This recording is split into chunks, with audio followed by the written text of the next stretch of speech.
Henry Chang, an engineer who came to Hong Kong in search of a better life, can't find an official job, but finds something more. Local businessman Chong asks Henry to pose as a foreign tycoon in order to raise the price of a plot of land he is unsuccessfully trying to sell.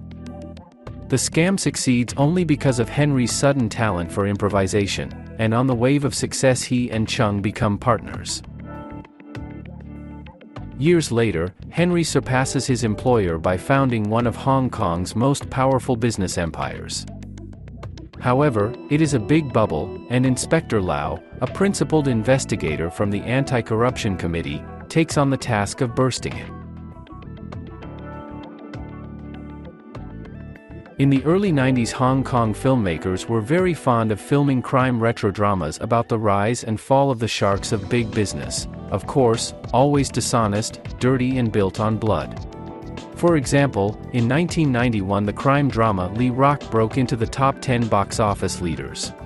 Andy Lau played there a famous policeman who served in the Hong Kong police until the late 60s and became notoriously known for his corruption. It's been a long time since then, but the genre is still very much alive. At one time it was incredibly popular on Hong Kong television, and now it's back on the big screens, but this time telling stories from the 80s and 90s. The Goldfinger also stars Andy Lau, but now he plays an honest and incorruptible investigator from the Anti-Corruption Committee, and his rival, Jordan Belfort and Tony Montana mixed in one person, is portrayed by Tony Leung, with whom Lau have not once worked together.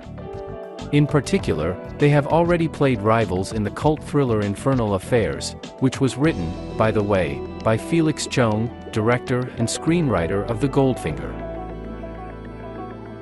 At the heart of the picture is a true story, but the names of characters and companies have been changed. For example, the prototype of Henry Chang was a businessman George Tan, and his company Carmen in reality was called Carrion. It is clear that the authors of the movie had to think up a lot of things in this story, but the main thing is still here. It is a story about how financial bubbles are inflated in a world that lives on greed and corruption. For 2 hours, which The Goldfinger lasts, it seems, there are almost no gunshots and no fights at all, and the only action scene can be considered only the episode with the attack on the family of Inspector Lau. But at the same time the movie works, all thanks to a tight script and direction, great acting and rich retro picture. All these things were appreciated at the Hong Kong Film Awards, where The Goldfinger got 6 awards and 12 nominations.